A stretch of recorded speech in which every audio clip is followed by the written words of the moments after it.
نحمده ونصلي ونسلم على رسوله الكريم اما بعد فاعوذ بالله من الشيطان الرجيم بسم الله الرحمن الرحيم قد افلح من تزكى صدق اللہ العظیم۔ وہی شخص کامیاب ہے جس نے اپنے باطن کو پاک صاف کر لیا ہے۔ اللہ کے دوستوں کا ذکر خیر جاری ہے۔ گزشتہ جمعۃ المبارک کو ہم نے جلال الدین محمد رومی رحمۃ اللہ تعالی علیہ کی سیرت کے حوالے سے گفتگو کی تھی اور انہیں خراج تحسین پیش کیا تھا۔ جب جمعہ ختم ہوا میں جانے لگا تو ایک نوجوان تھا یہاں پہ بیٹھا ہوا، اس نے مجھ سے سوال کیا۔ مجھے خوشی ہوئی کہ نوجوان ساتھی جو یہاں بیٹھتے ہیں بچے، یہ بھی توجہ سے غور سے بات کو سمجھتے ہیں، یہ بہت اچھی بات ہے۔ کہنے لگے جی آپ نے مولانا جلال الدین رومی علیہ رحمہ کا ذکر کیا تو پھر ایک بزرگ کا ذکر کیا کہ جن کی صحبت نے انہیں کلندر بنا دیا، امیری چھوڑ کے فقیری اختیار کر لی، لیکن اینڈ تک آپ نے ان کا نام نہیں بتایا۔ ان کا نام بھی بتانا چاہیے تھا کہ وہ بزرگ کون تھے جو ان کے کتب خانے میں آئے تھے۔ تو اس بچے کی وجہ سے میرے ذہن میں یہ بات آئی کہ ہم تھوڑا سا ذکر پاک ان کا بھی کر لیتے ہیں۔ ان کا اسم گرامی ہے شمس الدین تبریزی علیہ رحمہ۔ تبریز شہر کا نام ہے، تو عراق میں یہ پیدا ہوئے، تو تبریز شہر کی وجہ سے انہیں شہرت دوام ملی۔ اب ہمیشہ کے لیے وہ تبریزی مشہور ہو۔ شمس الدین نام ہے، بیٹے ہیں سید صلاح الدین محمد نور بخش کے، ان کے والد گرامی کا اسم گرامی سید صلاح الدین محمد نور بخش، لیکن انہوں نے زیادہ تر جو وقت گزارا وہ چچا حضرت علامہ عبدالہادی کی تربیت میں گزارا، جنہوں نے اپنی تربیت میں رکھ کر انہیں فقہ، حدیث، تفسیر، دینی علوم میں آراستہ بھی کیا اور اس کے علاوہ فیض باطنی بھی عطا کیا۔ پوری زندگی محنت اور مشقت میں گزاری۔ اظہار بند بنتے تھے، اظہار بند جسے ہم نالا کہتے ہیں، اپنے ہاتھوں سے بنتے تھے، اسے بازار میں فروخت کرتے تھے اور جو ملتی تھی اجرت اسی میں اپنا گزارا کرتے۔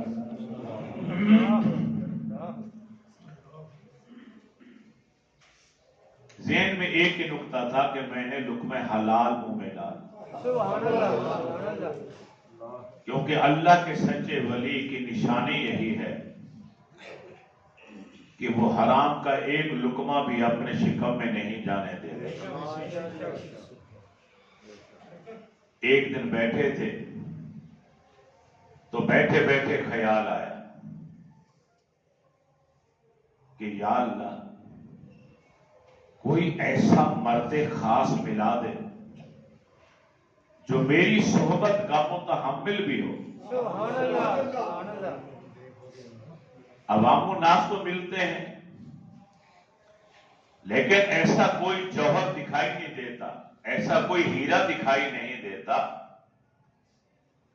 کہ جس کو میں اپنے صحبت میں رکھوں اور وہ میری رفاقت کو، معیت کو، صحبت کو برداشت بھی کر پائے۔ مناجات میں جب یہ دعا مانگی تو الہامی طور پر ایک غیبی اشارہ ہوا کہ روم چلے تمہاری مراد پوری ہو جائے. کونیاں آ گئے. رات کا وقت ایک سرائے کے اندر آ کے رات گزاری. صبح ہوئی تو مین دروازے کے سامنے چبوترا تھا بلند. شہر کے عمرا صاحب ثروت لوگ آیا کرتے تھے سیر و تفریح کے لیے. پھر اسی چبوترے پہ آ کے بیٹھتے تھے اور سامنے راستے پر گزرنے والوں کو آتے جاتے دیکھتے تھے. تو آپ بھی باہر نکل کر ایک کونے میں بیٹھ گئے. چند دن کا یہی معمول رہا. تو ایک دن آپ نے کیا دیکھا کہ مولانا جلال الدین رومی علیہ الرحمہ کی سواری گزر رہی. مولانا جلال الدین رومی رحمت اللہ تعالی علیہ انتہائی قیمتی لباس پہنتے تھے. انتہائی قیمتی سواری پر سوار ہوتے تھے. سینکڑوں کی تعداد میں شاگرد ہاتھ باندھ کر نظریں جھکا کر پیچھے پیچھے چلا کرتے تھے. کوئی اجنبی آپ کو آتا ہوا دیکھتا تو وہ یہ سمجھتا کہ یہ کوئی بہت بڑا وقت کا حکمران ہے جو آ رہا ہے. اس قدر شان و شوکت کسی مولوی کی نہیں ہو سکتی. وہ سمجھتا ہے دیکھ کر کہ یہ کوئی حاکم باجبروت و باجلال ہے، روب اور دبدبے والا، کہ لوگوں کی نظریں جھک جاتی اور ہاتھ باندھ کر لوگ پیچھے پیچھے چلتے، آگے آگے ان کی سواری چلتی. تو جب وہ سواری آپ کے سامنے سے گزری تو اندر سے آواز آئی، یہی تیرا مقصود ہے، یہی وہ مرد خاص ہے جو تیری صحبت کا متحمل ہو سکتا. پھر کہانی وہی شروع ہوئی کہ وہ بیٹھے تھے اپنے کتب خانے میں اور یہ پہنچ گئے اور کتب خانے کو آگ لگا دی. پھر آگ بجھا دی. پھر سب علم، پڑھائی، واعظ، نصیحت، تقریریں سب ختم اور مولانا جلال الدین محمد رومی رحمت اللہ تعالی علیہ اس اللہ والے کی صحبت میں پوری زندگی گزار. شمس الدین تبریز حضرت ابو سعید تبریزی کی بیعت ہوئے تھے. ان کے وصال کے بعد شیخ شہاب الدین سہروردی رحمت اللہ تعالی علیہ کی صحبت میں آئے. کیونکہ جب مرشد کا وصال ہو جائے اور مرید سالک ہو، طریقت اور معرفت کی منزلیں طے کرنا چاہتا ہو. یہ مائک آج آپ کا ساتھ نہیں دے رہا، کیا مسئلہ ہے اس کا؟ کبھی بات رک جاتے ہیں، کبھی کچھ ہوتا ہے. آپ ذرا سنا کریں، دیکھا کریں. ماشاءاللہ عمرہ کر کے آئے ہیں تو مگن بیٹھے. میرے خیال میں ان کا ذہن آج بھی مکہ اور مدینے کی طرف ہے. یہاں ہوتا تو انہیں پتہ چلتا کہ آواز میں گڑبڑ ہو رہی ہے. چنانچہ حضرت شمس الدین تبریزی علیہ الرحمہ یہ آ گئے شہاب الدین سہروردی علیہ الرحمہ کے پاس اور بڑا عرصہ ان کے پاس گزارا. ان کی عادت تھی کہ ہر سال حج پہ جاتے تھے اور پیدل حج کرتے تھے. اور یہ ان کے مرید خاص یہ ڈیوٹی کیا کرتے تھے کہ انگیٹھی میں آگ جلا کر اس کے اوپر دیگچے رکھ کر اپنے سر کے اوپر رکھ کر ساتھ ساتھ چلا کرتے کہ مرشد پاک کو کہیں کھانے کی حاجت ہو تو گرما گرم کھانا میں مہیا کروں. یہ الگ کہانی تھی اس ولی کی کہ گرم انگیٹھی میں آگ ہونے کے باوجود ان کے سر کو کوئی نقصان نہیں پہنچتا.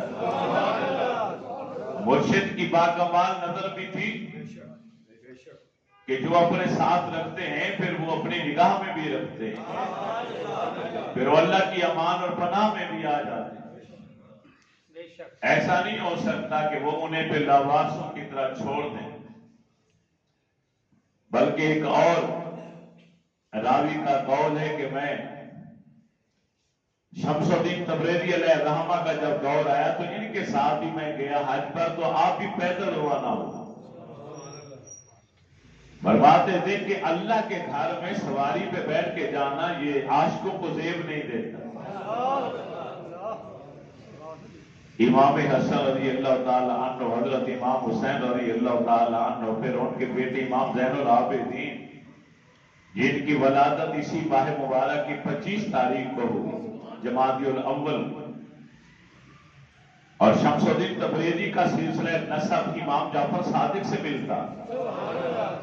امام جعفر صادق بیٹے امام محمد باقر کے، امام محمد باقر بیٹے امام زین العابدین، اور امام زین العابدین لگتے جگر ہیں حضرت امام حسین کے، اور آقا حسین لگتے جگر ہیں مولا علی کے۔ تو سلسلہ نسب بھی کتنا پاک۔ تو راوی کہتے ہیں کہ میں پیدل ان کے ساتھ حج پہ جا رہا تھا تو راستے میں صحرا آیا، سخت گرمیوں کا موسم تھا، اور ریت کے پہاڑ آئے جن پر پیدل چلنا دشوار ہو گئے۔ سینکڑوں کی تعداد میں لوگ آپ کی معیت میں تھے، سواری ہے نہیں، پاؤں میں چھالے پڑ گئے۔ چند لوگوں کے پاس سواری تھی تو وہ سواریاں بھی پیاس کی وجہ سے اور گرمی کی وجہ سے نڈھال ہو۔ اچانک ایک کارواں نظر آیا اونٹوں کا۔ حضرت شمس الدین تبریزی علیہ الرحمہ نے فرمایا کہ ان سے بھائی اونٹ وغیرہ خرید لو تو اس کے اوپر بیٹھ جاؤ، کیونکہ اس صحرا ریت کے پہاڑوں میں صرف اونٹ ہی چل سکتا ہے۔ امیر قافلہ سے پوچھا گیا تو اس نے کہا 20 درہم ہیں ایک اونٹ کے۔ اب جن کے پاس رقم تھی چند لوگوں کے پاس انہوں نے اونٹ خرید لیے، باقیوں کے پاس پیسے تھے کہ ہم نہیں خرید سکتے۔ حضرت امیر قافلہ کو اپنے سامنے بٹھایا اور ریت کے اوپر بیٹھ گئے۔ فرمایا کتنے پیسے، کتنے اونٹ ہیں تیرے پاس؟ کہتے جی 500۔ کہتے سبھی کا سودا کرو۔ اس نے کہا 20 درہم ایک اونٹ کے لو۔ اس زمانے کی بات ہے کہ آپ 500 کو 20 سے بڑھ کتنے درہم بنتے؟ کروڑوں روپیہ بنتے۔ آپ نے وہیں بیٹھ کے ریت کے اندر دونوں ہاتھ ڈالے اور 3 بار اللہ کا اسم گرامی یا لطیف ہو پڑھا۔ یا لطیف ہو، یا لطیف ہو، یا لطیف پڑھ کر آپ نے جب ہاتھ باہر نکالا تو سونے کے شرفیاں باہر آئے۔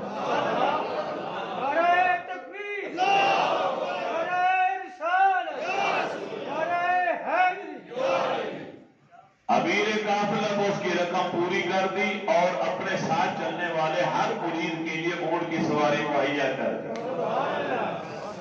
اور خود پیدل چلے، اپنے لیے سواری نہیں کی،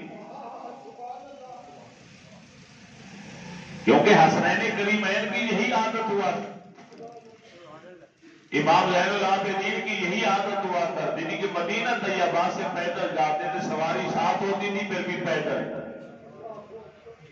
فرماتے حیا آتی ہے کہ رب جبار اور قہار کے گھر کو دیکھنے کے لیے اس کے پاس جائیں تو سواری پر بیٹھ کر جائیں۔ یہ عاجزی اور انکساری ہے، جو ٹہنی جھک جاتی ہے پھل اسی پہ لگتا ہے، جو پے کرے عزو انکسار بنتا ہے اللہ اسی کو نوازتا ہے۔ تکبر اور بڑائی اللہ کو پسند نہیں، اور اللہ والے تو تکبر سے دور بھاگتے، تکبر کے نزدیک نہیں آتا۔ ہاں جب اللہ تعالیٰ چاہتا ہے ان کی شان کو ظاہر کرنا تو پھر ان سے خر کی عادت فعل کا سرزد ہو جانا یہ ضروری ہے، تاکہ معاشرے میں ان کی عزت بحال ہو جائے، ان کا وقار اور ان کی شان بڑھ جائے۔ مولانا جلال الرومی تو بھی 6 سال کے بچے تھے، تو بچوں کے ساتھ مکان کی چھت پر کھڑے ہیں تو چند ساتھی کہنے لگے آؤ ایک چھت سے اور چھت پر چھلانگ لگائیں، تو آپ نے مسکرا کے کہا یہ کام تو جانور کرتے ہیں، کتے اور بلیاں کرتے ہیں کہ ایک چھت سے دوسری چھت پہ پھلانگ جاتے ہیں، اگر تم مرد ہو انسان ہو تو اور پھر آسمانوں کی سیر کرتے، اتنا کون آنکھوں سے غائب ہو۔ اب بچوں نے تھوڑی دیر دیکھا کہ ہے نہیں، پھر رونا شروع کر دیا، شور مچانا شروع کر دیا۔ اچانک پھر آپ ان کے سامنے آئے، آنکھیں لال سرخ تھی، چہرہ بدلا ہوا تھا۔ فرمایا جب میں نے وہ جملہ بولا تو سب کپڑوں والے رجال الغیب ہے مجھے اٹھا کر آسمانوں کی طرف لے، عالم بالا کی سیر کرائے، مشاہدے کرائے۔ اگر تمہارے رونے کی وجہ سے انہوں نے مجھے پھر واپس اتار دیا کہ ان کے ساتھی رو رہے ہیں۔ جب ایسا شاگرد ہوگا تو پھر استاد تو کمال کا ہوگا، پھر استاد کے کمال کی کیا بات ہے؟ 40 دنوں تک نہ کھاتے تھے نہ پیتے تھے، فرمایا بھوک ہی نہیں کرتی، بلکہ آپ کا ایک قول ہے مشہور کہ میں ابھی سن بلوغت کو نہیں پہنچا تھا، سیرت محمدی کے عشق میں اس قدر مبتلا ہو گیا تھا کہ 40 روز تک نہ میں کھاتا تھا نہ میں پیتا تھا، اور مجھے طلب بھی نہیں ہوتی۔ اگر گھر والے یا کوئی مجھے کھانے پینے کی صلح مارتا تو میں ہاتھ کے اشارے سے انکار کر دیتا کہ نہیں مجھے طلب نہیں، کیونکہ عشق الہی کی یاد دل کے اندر ہے۔ اللہ کے محبوب کی محبت اور عشق جب سینے اور کلیجے میں آ جائے پھر دنیا داری اور اس علائق کے دنیا سے انسان مبرا ہو جاتا۔ آج بیٹھے ہیں اپنے شاگرد خاص کو لے کر، مولانا جلال الدین رومی کو لے کر خلوت خانے میں بیٹھے، اچانک باہر کسی نے آواز دی تو آپ نے فرمایا لو میرے قاتل آ گئے۔ مولانا روم علیہ السلام ابھی اس جملے پر غور ہی کر رہے تھے، یہ کیا فرمایا؟ آپ اٹھ کے باہر چلے گئے۔ پھر مولانا سے آپ کی ملاقات نہیں ہوئی، بس ایک آواز نعرہ لگایا آپ نے، ایک آواز آئی بلند اللہ اکبر، مولانا روم دوڑے باہر۔ جب دیکھا تو مولانا روم کا ایک بیٹا تھا، 6 اور لوگ تھے، وہ بے ہوش پڑے ہوئے تھے اور خون کے چند چھینٹے قطرے فرش کے اوپر دکھائی دیے۔ حضرت شمس الدین تبریزی علیہ رحمہ کا لاشا نظر نہ آیا۔ کونیا میں ترکی میں آپ کا مزار مبارک ہے، ایران کے اندر آپ کا مزار مبارک ہے، ملتان کے اندر آپ کا مزار مبارک ہے، تینوں جگہ مزار ہے، مگر زیادہ مشہور جو مورخین نے لکھا وہ یہی ہے کہ مولانا جلال الدین رومی علیہ رحمہ کہ جو استاد تھے، جو پیر تھے، وہ یہی ہیں جن کا مزار ملتان کے اندر ہے۔ لیکن سوال تو پھر ذہنوں میں رہ جاتا کہ ایران میں مزار کس کا ہے، کونیا میں کس کا ہے، قتل کون ہوا، لاش غیب کہاں ہو گئی؟ اب یہ وہ سوالات ہیں جن کے جوابات ہمارے پاس نہیں۔ حضرت شمس الدین تبریزی علیہ رحمہ کا ہم سلسلہ نسب جب کھولتے ہیں تو کس پاک ہستی سے جا کے ملتا ہے؟ حضرت امام جعفر صادق سے جا کے۔ ہمیشہ فیض روحانی اوپر سے آتا، کسی کی بھی حسب نسب کو دیکھ لیا، جس قدر حسب نسب اعلیٰ ہوگا اس کی سیرت بھی اتنی اعلیٰ ہوگی، اس کے زندگی کے شب و روز گزارنے کا انداز بھی نرالا ہوگا، اس کے اندر زہد اور تقویٰ، طہارت، پاکیزگی، سخاوت اعلیٰ نمونے کی ہوگی۔ اور امام جعفر صادق بیٹے ہیں کس کے؟ امام محمد باقر کے۔ اور امام محمد باقر کس کے بیٹے؟ امام زین العابدین۔ امام زین العابدین کی ولادت بھی اسی ماہ مقدس کے اندر ہوئی۔ یہ نورانی صاحب بیٹھے ہیں، رات میں نے ان سے فون پہ بات کی تھی، انہوں نے مجھے بتایا کہ امام زین العابدین کی ولادت بھی اسی ماہ میں ہے۔ تو میں نے کہا ہم نے شمس الدین تبریزی علیہ رحمہ کو خراج تحسین پیش کرنا ہے تو جن کا نسب ان سے جا کے ملتا ہے تو پھر کیوں نہ اسی نسبت کو سامنے رکھتے ہوئے ہم ان کی بارگاہ میں بھی عقیدت کے پھول نچھاور کرتے ہیں۔ یہ بیٹے ہیں کس کے؟ حضرت شہربانو بادشاہ کی بیٹی، نو شہرواں عادل آخری بادشاہ تھا ایران کا۔ جب فتوحات ایرانیہ ہوئیں، فاروق اعظم کا دور خلافت اور بادشاہ کی یہ بیٹی قیدی بنا کے لائی گئی، زیورات سے آراستہ پیراستہ سونے کے زیوروں سے لدی ہوئی ہے، بادشاہ کی بیٹی ہوئی۔ جلیل القدر صحابہ آپس میں مشورے کرنے لگے کہ لگتا ہے امیر المومنین اپنے بیٹے عبداللہ کا نکاح اس کے ساتھ کریں۔ خود امیر المومنین ہے، خلیفۃ المسلمین ہے، اور یہ بادشاہ ایران کے بادشاہ کی بیٹی ہے، تو اس کی شادی انہوں نے اپنے بیٹے عبداللہ سے کر دے۔ لیکن آپ نے فرمایا، پیغام بھیجا مولا علی کی طرف، حضرت علی مرزا شیر خدا ہے۔ آپ نے فرمایا، اے علی، یہ بادشاہ کی بیٹی ہے، شہزادی ہے، اور میں چاہتا ہوں کہ اس کا نکاح کسی شہزادے کے ساتھ۔ اب سبھی جتنے لوگ تھے وہ ہکے بکے رہ گئے کہ شہزادہ کون ہو سکتا ہے؟ وہی خلیفۃ المسلمین کا بیٹا عبداللہ ابن عمر۔ مولا علی مرتضیٰ نے فرمایا کہ آپ حکم کریں، کسی کا نام نے کون سا شہزادہ پسند کیا؟ آپ نے فرمایا، آپ کے بیٹے حسین کا نام پیش کیا۔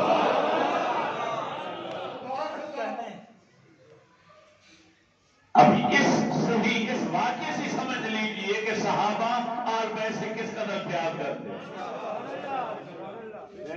حضرت عمر کے خلاف جو زبانیں دراز کرتے ہیں، انہیں سوچنا چاہیے کہ شہربانوں کا نکاح امیر المومنین نے خود پڑھایا اور آقا حسین کے ساتھ پڑھایا، اپنے بیٹے کو چھوڑ دیا، علی مرزا کے بیٹے کو ترجیح دی۔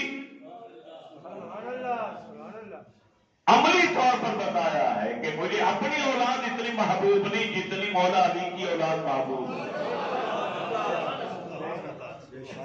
اسی سے امام زین العابدین 25 جمادی الاول کو پیدا ابھی 2.25 سال بھی عمر نہیں ہو پائی تھی کہ علی المرتضیٰ شہید ہو گئے۔ پھر کچھ عرصے بعد حضرت امام حسن بھی شہید ہو گئے، انہیں زہر دے دیا گیا۔ میدان کربلا کا جب واقعہ پیش آیا کہ ہم تو سنی سنائی باتیں کر کے شو کرتے ہیں کہ معصوم بچے تھے، بچے نہیں تھے، 23 سال کی عمر تھی امام زین العابدین۔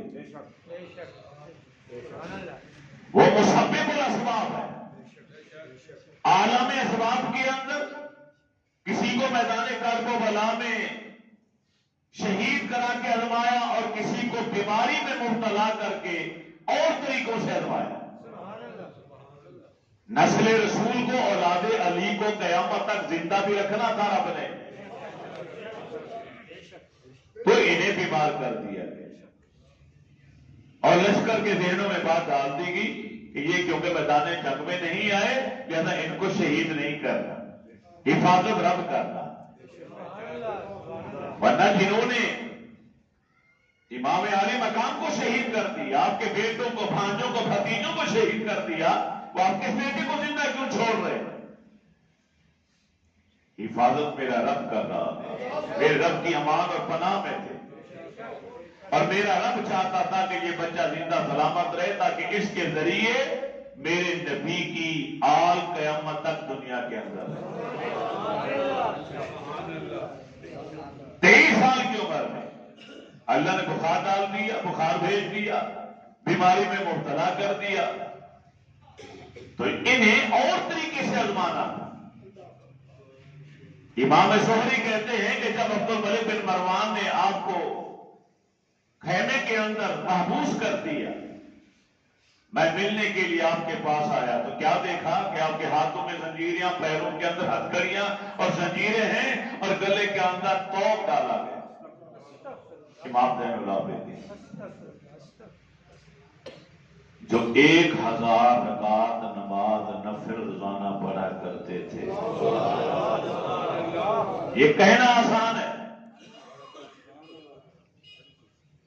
ہمارا دین کہتا ہے کہ کثرت سے عبادت کرو. ہم اسی نبی کے کلمے پڑھنے والے چاہنے والے کیا کرتے ہیں کہ ہم نے نمازوں کو مختصر کر دیا. سنت غیر وقت پڑھتے ہی نہیں، نوافل کو پڑھتے ہی نہیں. عشاء کی سے 9 رکعتیں پڑھتا ہے مسلمان. آج کی اکثریت کی بات کر رہا ہوں. 4 فرض 2 سنت 3 وتر. پہلی 4 سنت بھی چھوڑ دی، 2 نفل چھوڑ دیے، اگلے 2 نفل بھی چھوڑ دی. ہم نے نمازوں کو مختصر کر دی. جبکہ نفلی عبادت وہ ہے جس نے آپ کو روحانی طور پر ترقی دینی ہے. وہ تو قرض تھا آپ کے اوپر. رب نے پیدا کر کے دنیا میں بھیجا، رزق دیا، آپ کو صحت دی، عمر دی، ماں باپ بیوی بچے دیے، آپ کے اوپر فرض قرار دے دیا. آپ نے وہ فرض ادا کیا. وہ قرضہ تھا رب کا جو آپ نے ادا کر دیا. آپ نے اپنی ذات کے لیے تو کچھ کیا ہی نہیں جو کرنا چاہیے تھا آپ کو. نفلی عبادات کی طرف تو آپ دین ہی نہیں گئے. دنیا داری میں ہم اس قدر مشغول ہو گئے. مگر یہ پاک ہستی کیسی ہے جو دن رات میں 1000 نماز نوافل پڑھا کرتا. مولا علی المرتضیٰ، امام حسن، امام حسین، امام زین العابدین، امام محمد باقر، امام جعفر صادق جب ان کے وصال ہوتے گئے تو غسل دینے والے حیران ہوتے گئے کہ ہر ایک کی پیٹھ کے اوپر نشان ہی نشان ہے. تحقیق کرنے پر پتہ چلا کہ یہ وہ ہستیاں ہیں جو مدینے والے لوگ رات کو سو جاتے تھے تو یہ آٹے کی بوریاں، گندم کی اور کھانے پینے کی چیزیں اپنی پشتوں پر رکھ کر بغیر کسی کو بتائے غریبوں کے گھر میں پہنچایا گیا. یہ وہ نشان ہے. امام زہری فرماتے ہیں کہ میں رو پڑا حال دیکھ کر کہ امام حسین کا لخت جگر ہو، اتنا بڑا صاحب عابد حجرے میں نماز پڑھ رہے تھے کہ کمرے کو آگ لگ گئی. دنیا اکٹھی ہو گئی، شور مچ گیا. اے میرے رسول باہر آئیے، اے میرے رسول باہر آئیے، کمرے کو آگ لگ چکی ہے. اب سجدے میں تھے، سجدے کو اور لمبا کر دیا. لوگوں نے اپنے طور پر آگ کو بجھانے کی کوشش کی، آخر آگ بجھ گئی. جب نماز کو مکمل کر کے سلام پھیرا تو لوگوں نے کہا حضرت کمرے کو آگ لگ چکی تھی، آپ اتنے بے نیاز تھے، آپ کو بھی نقصان پہنچ سکتا تھا. فرمایا تم مجھے دنیاوی آگ سے بچانے کی کوشش کر رہے تھے اور میں آخرت کی آگ سے بچنے کی کوشش کر رہا ہوں.